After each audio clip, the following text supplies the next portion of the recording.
Okay, hi everyone. My name's Julia and it's been 2 years since I've given an in-person talk, so thanks for bearing with me.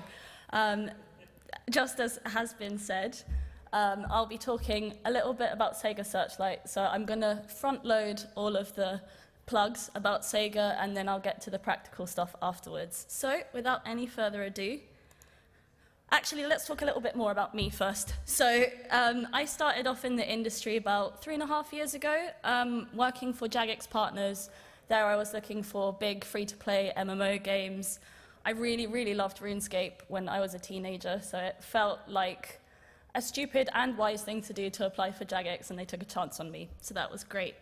After that, I decided to go to the other side of the table on the agency side and work for Rocket Ride Games, helping developers find deals. So one developer I worked with really, really closely was Invisible Walls, and obviously I think they're awesome, and they're Danish, so yay. And now I work at Sega. So I started last December, and since then, I need to add to my pitches count. It's been crazy. It's been really, really good. I think, owing to the past presentation we've just seen, it's a really, really good time to not only be a gamer, but to work in games. And that's really reflected in terms of my inbox count and the quality of leads and relationships that I've been fortunate enough to develop.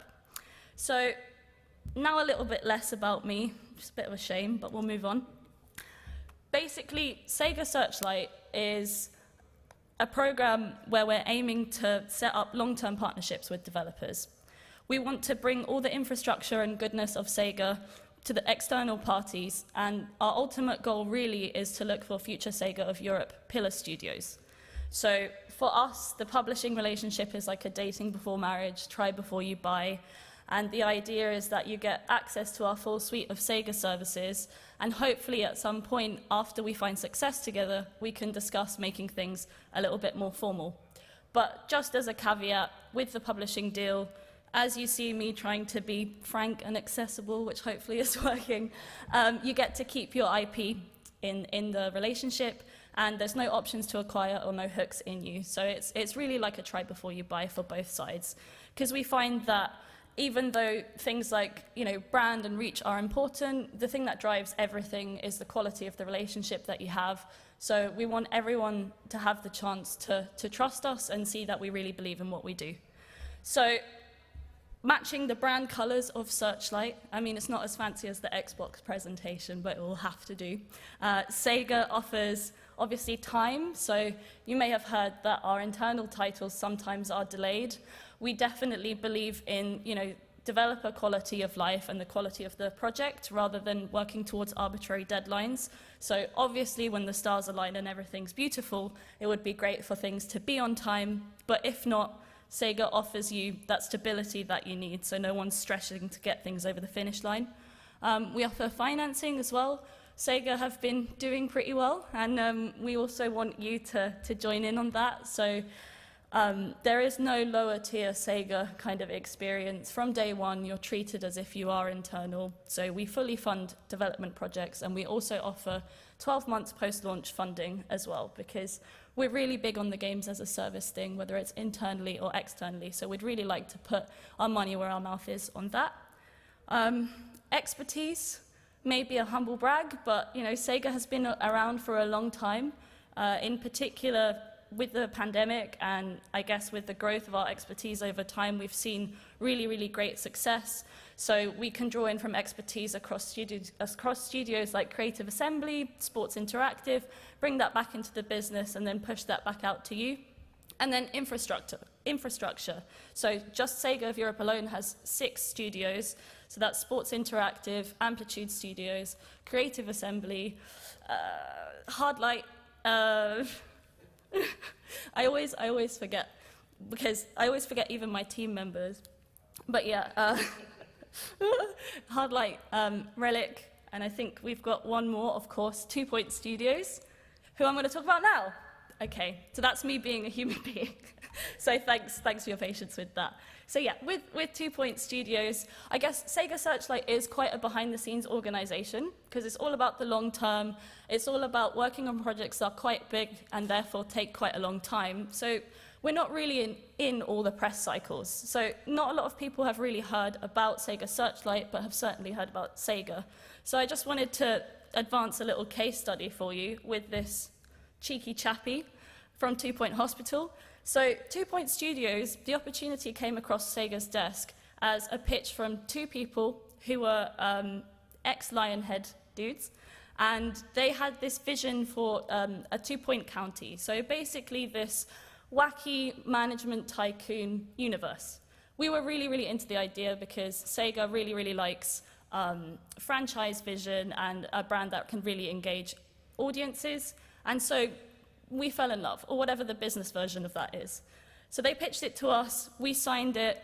Just to give some context, it went from a team of 2, now it's about a team of 25. So I think one of the common myths when working with a AAA type publisher is that you need to have a huge brick and mortar studio and a huge corporate culture, but we definitely try to cater to and accommodate everything, and less on the corporate side if we can try, because we feel like that's where the ideas circulate better. So just a bit of a timeline, really. We released 2 Point Hospital in 2018. It did really well, sold over 1 million copies and got 84 Metacritic score, which isn't easy, so awesome job, 2 Point Studios. We both decided, essentially, that it would be great for them to become part of the Sega family, so we acquired them in 2019. Then, this year, we released the 2 Point Hospital Jumbo Edition on consoles, and at the lovely Summer Game Fest, rather recently, I mean summer has completely flown, but rather recently, 2 Point Campus was announced. So that franchise vision is being supported by Sega and continues to be awesome. So that's kind of walking you through the steps. With 2 Point, the acquisition happened quite quickly, but it doesn't need to be the same for every case. It's about what you want. It's generally about an openness to acquisition rather than this very aggressive timeline. But that's just to add some color to the story. And now we move away from me either self-promoting or Sega promoting, forgetting some of the studios but then remembering them, dear God. But here are the topics that I would recommend you cover in your pitch. I'm going to go through the very boilerplate things and then kind of add my 2 cents. So my 2 cents are in the blue that my jeans are, which was totally deliberate. So firstly, it would be great if you could talk about your team, because you're investing in the project and the team. I mean, really the team and the talent is the thing that's going to drive it to the finish line. And when you're a publisher like Sega as well, you're really looking at the long term. I find that a lot of publishers, either openly or not so much, are trying to look at that long-term perspective. Naturally, you want someone who, you find it amazing to work with, so you can continue to work with them for a long time and find success together and, walk into the sunset holding hands. I don't know. But the team is everything. What have you done before? What battle scars do you have? I think there might be a common misconception that you don't want to talk about projects that you might consider failures, but actually there's a lot of success, as cringy as it is, in being able to talk about those failures and say what you learned from it. Because one of the things that can be a red flag for publishers is if you're too overambitious and you don't have an idea of the things that can go wrong. Being able to flag risks and then draw back from your experiences is a green flag. It's the opposite of red. Super good. So that's like my 2 cents on it. And then in terms of the design, obviously you have an awesome idea in your head, but communicating it in a way that is accessible and springy enough to be packaged into an executive summary is a different feat in itself. So I would say, using the executive summary buzzword again, try and have it in a way where there is a next statement, or it can be summarized in 1 or 2 sentences, so people can really get the key themes of what you're looking at. And then I think as you go deeper into the presentation, being able to talk about pillars is a very kind of common language. So what are the 3 or 4 things that are the foundations for your game, in a way where all the rest of your design and features will speak back to those core things. I think that's a really good way to kind of structure your sandwich of what your game is something that publishers are used to seeing as well. And it makes it easier to digest rather than walls of text by theme, which sometimes can be a bit overwhelming, especially when you have quite a lot of pictures to work through. And then I think gameplay loop is another great way to frame it. I think I'm very much on the consumer turned business person side of video games. So I always am asking, what do I do? Like, when I get into the game, what is it that's kind of driving me through, keeping me playing? So again, try and pitch it like that. And then production. I mentioned stuff like overambition, flagging risks. I feel like a common reason for saying no is just you're biting off more than you can chew. So I think having a sense of the roadmap that you can speak to, where you can even say that you've given more time in pre-production for X reason or something like that, will help build trust in that kind of first pitch meeting that you have. And then targeting it to the publisher that you're working with as well. If there's a post-release strategy, it's really good to have some high-level roadmap for that too, because then you show that you understand what it takes to constantly engage a consumer and that you have so much vision for your concept that you can, push it up and over that release. Then tech. I don't have a million questions on the tech side because I'm a bit light on the tech knowledge, but I feel like the common ground is like what engine you're going to use, and use any opportunity to make a song and dance about what you've got. So if you've got your own layer of tech on top of that engine, if you're using your own engine, or any proprietary stuff that you can explain in layman's or women's terms could be useful, that is definitely the time to talk about it. And then, platforms relates to all disciplines other than tech, but just thinking about that, thinking about whether you have the expertise to go onto to port to different platforms, or whether you need help, is always good to know up front. Then market opportunity. I think some people think that market opportunity is just for the marketing type people and you don't have that knowledge, but I would argue that even when you're designing the game to start with, you are looking at what's out there in the market and you are kind of using other games as references. So if that's an easier way to walk yourself into the market slide, then please do so, because I think understanding who your competitors are and therefore why your game deserves to exist is important. You don't want to be too much like Valheim, but then again, if you are making a more accessible survival game, it's very important to nod to that. I'd say also that sometimes common mistakes I can see is that people will be, I shouldn't move away from the microphone, that's a common mistake. Common mistakes I see from developers sometimes is that they refer to Watch Dogs and GTA, but I think you need to have it relative to the type of market that you're looking at. So if you are going for that AA experience or that indie experience, better to find not the Ubisofts of the world to compare yourself to, because it's about thinking about what's feasible. And once you set those anchor points in the publisher's mind, it's quite hard to match up to that. But I think why does your game deserve to exist is my favorite thing that our design director says, because you're thinking then about what new it has to offer to the industry, and pushing beyond the passion that you have and thinking more about the potential audience. Then the ask. So going on the very basic point, it's really, really good to figure out your budget for the game, therefore what you need from a publisher. If there's something that you've invested in the project already, that's good too, because I think sometimes when you're talking to bigger publishers, if you just say what you need, then people start to box you in a little bit in terms of where you sit in the tiers of scope. But if you say, we've invested $400,000 already, then it starts to build out the scope in a little bit more of a sober way instead of just going straight to the numbers. So I think giving that context is handy. And then I don't find that developers really ask enough questions of publishers. I think that it's a high-stress situation, and also if you're not used to it, you're a developer and then suddenly you have to be a salesperson. It's not everyone's dream. So people tend to go into the pitch discussion without asking anything, just sharing the screen, pulling it up and being like, okay, this is a game that has 3 players, da, da, da, da. But it's super great to have a chance to ask the publisher what they're looking for, who they are, what they're about, because ultimately it's just as much about you as it is about them. I think obviously the dynamic is, please can we have money and support, so it feels a bit uneven, but once you sign the contract and once you get into it, you're going to have to be working with these people every day, and if they suck or if your vision isn't aligned, then you're it's quite tricky to get out of that. So I think doing your own due diligence is good, whether that's helping you set up for the right meeting or even just thinking about what did I learn from this call other than the fact that I forgot to say the names of something once. For example, So what kind of relationship you're looking for, making that clear as well. Maybe you have some really strong views on like community management or something like that.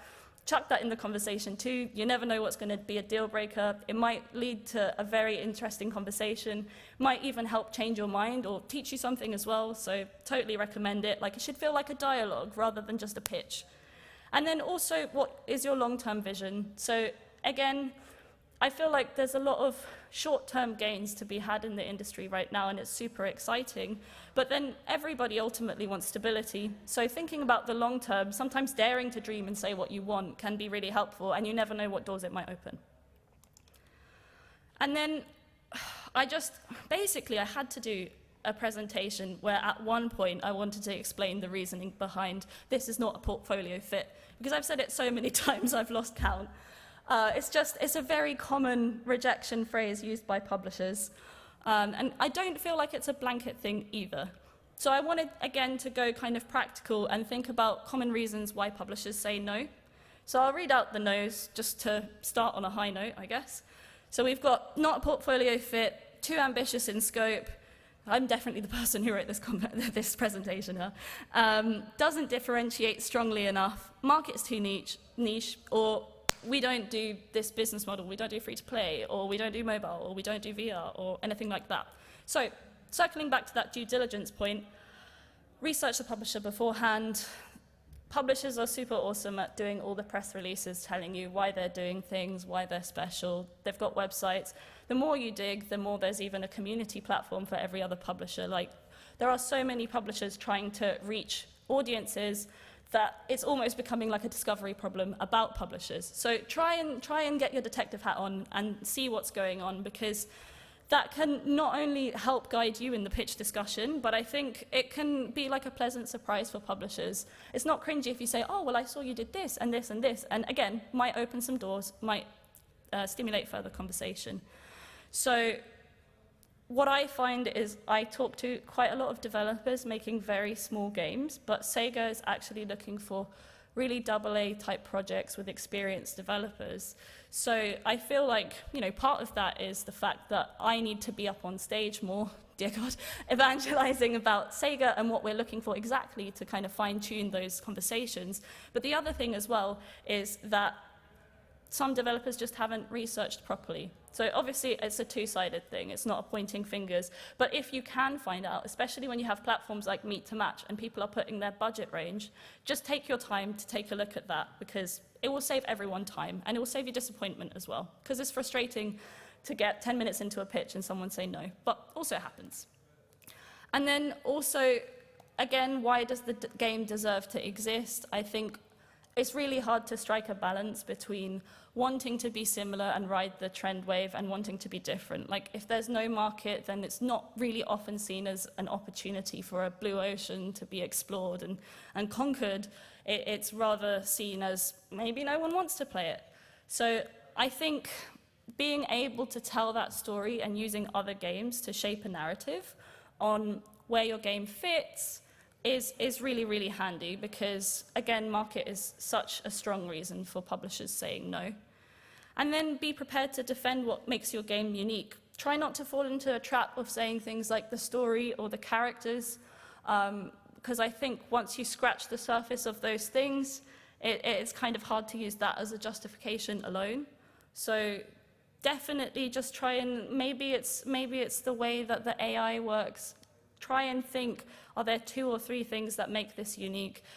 Try and get it across the first time. If a publisher says no because it's not unique, try and go back with it. If it doesn't work, okay, maybe move on. And then don't bite off more than you can chew, don't overscope. I think you have to try and put yourself in the publisher's shoes and think, if I'm in uni, if there are 3 people that I'm making a game with, maybe I'm not going to make a League of Legends killer. It's about what experience you have and what challenge you're trying to address. Perhaps that is a thing that you're working towards, and maybe you can bite it up in more digestible projects to get there. But I think sometimes coming with a sober view of what can be done, even if it is slightly more boring and, risk hugging, I think that kind of goes a long way because it shows that you're being savvy and you're being patient, because sometimes these things are a snowball. You just need to get your foot in the door with the right person, and then you get that credibility, and then you have the opportunity and the experience and the learnings to try and build that. Maybe you'll have more money, you'll be able to get in more experts to do that, and that's the time where you're really setting yourself up for success. And then, I guess, what can you do when publishers are busy and not responding, or try and make them respond better, or get to a no faster if that's the worst case scenario? So again, we've got to remember to ask the publisher about things, not just sell the publisher things. So what's your process? What's your timeline? Have them, if you can, commit to something, because then it puts an emotional element too. And yes, I'm saying that against my own interests, but you definitely should, because at the end of the day, we're all humans, right? And then if you can follow up immediately with the pitch materials and the video, that's great. Because again, with the momentum, if you leave it 2 or 3 weeks, perhaps something else takes priority, and then it might take another month or so to get back to that, depending on what else is going on. So while you're fresh in mind, punt it over. And I think the more materials that you have ready as well, the less time you'll spend like randomly and in shock preparing them for publishers. I think, now I'm going to my last point already, but it's kind of linked, that if you have things like budget, live ops plan, if relevant, like roadmap, those more detailed things, once you start to get into Excel land, if you have them before, or maybe you identified then that you don't know how to make them, and then that's where you start using all the really kind people in the industry to give you tips and advice, or maybe you engage in a more professional relationship, then you won't find yourself stressed out during a sprint because you need to do some documents because a publisher asked for it. So just having that package ready will save you a bit of stress, I'd say. And then, in an ideal world, people would remember to reply to you, but we don't. We're really sorry, like really, really, really sorry. So I would set up just a reminder, like a calendar reminder to nudge the publisher. And then if you can, it's nice to add a bit of value to that reminder instead of just making Julia feel bad that she didn't reply. No, but they are best served with an update or something. Like maybe you have a GIF, maybe you're like, oh, Discord has reached 5,000 people. Like it doesn't need to be that you just signed a Game Pass deal, although that will be awesome. It can be a small thing, but again, it's just about making the publisher feel excited, getting that champion on board, the scout. And also be careful with ultimatums. I think it's definitely good to be open if you're talking to other publishers, but depending on how you say it, sometimes it might make a deal breaker rather than get the deal going faster. Because if you say, I need this decided by then, the publisher might turn around and say, there's no way that's going to happen, so maybe we should just stop talking altogether. So, you know, again, I think it's with everything, like, you have to be ready to follow through with your bluffs, and there has to be something behind that. Not saying they're always bluffs, just they don't always work. And then, you know, you just end up in a kind of difficult position. So even talking about it, as you can see, is a bit difficult, a bit and everything like that. But I think trying to be transparent and like building to go towards something rather than any kind of threats or urgency kind of just works better. It keeps everyone feel kind of calm and at the same pace. Okay, now there's Sonic. But also, I have a round table at 3 p.m, so I'd love to answer any questions then, but also now, because we have a bit of time. So either is fine. Really happy to talk more about Sega, even publishing in general. I'm not even sure how many are developers versus publishers in the audience, but it's really nice to see some familiar faces. Now I'm no longer reading a presentation. I'm like, people. So thanks. Great. A big round of applause there for Julia. That was fantastic. Okay, yes, we do have some time for some questions. So if you want to ask questions here in the room or online, please do. While you think about it, I have a question. You talk about acquiring developers. If you see a game here at GI Live over the next couple of days, and it's just the best thing you've seen, but the company developer aren't interested in being acquired, would that be an immediate kind of, sorry? Unfortunately, yes. I think it's quite important to know what you want in the long run. It's kind of like if you're on a dating app and you know that person isn't open to marriage. Again, I sound like the intense eHarmony cat lady like sketch. But I think it is important to lay out what you want. What I would say though is that I love games and the industry, so I think it's always worth, especially in passing, just having a look, because maybe things change in 2 years, 3 years, 5 years. So even if you don't feel up for it right now, it's always good to make a relationship. And the other thing is, I really care about cool games getting made, and I know loads of publishers. We've got a lot of like-minded publishers that are talking all the time about getting good content out there. So sometimes doors open where you least expect it. So always worth a conversation. Good. It's good to hear. Anybody got any questions in the room? Yeah, I'll just come out to you.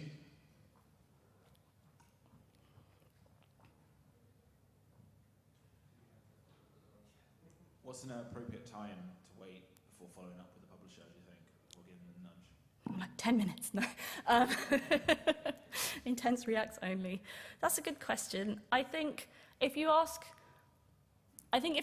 about the process, then you have a better idea of what you feel is reasonable. So for example, for Sega, we've got the initial, Julia thinks a project is great and thinks the rest of the Searchlight team should also agree. We've got that meeting once every 2 weeks, so I tell developers that.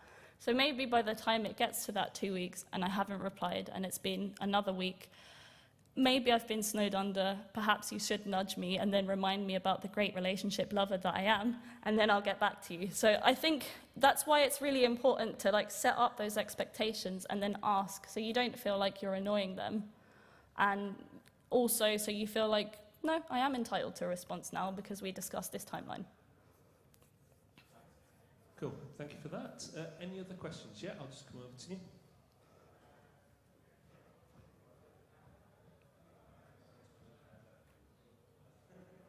Hi, Julia. Hi. Are there any particular genres that Sega is looking for at the moment, or any particular genres that are a no-no? Okay. I think we're genre agnostic, really. We are looking at games as a service games, though. So if you think about a lovely, maybe let's say Celeste. Celeste's a great game, though.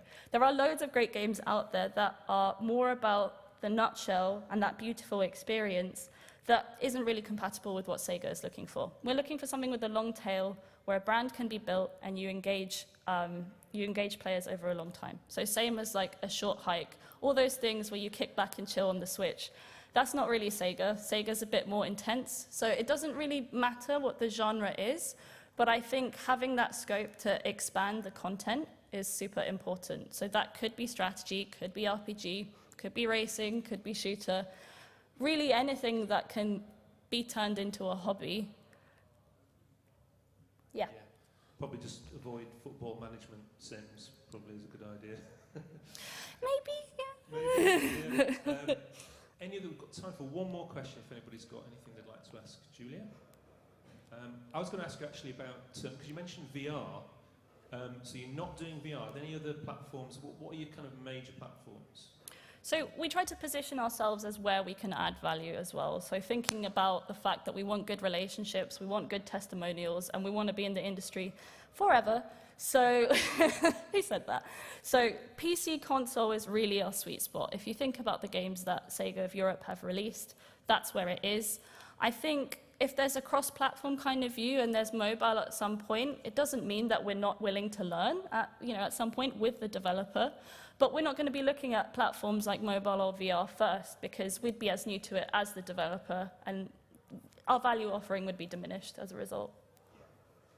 Great. Well, thanks again for joining us today, Julia. A big round of applause again for Julia. That was great. Why am I clapping? Like, also me. Clap yourself, it's fine.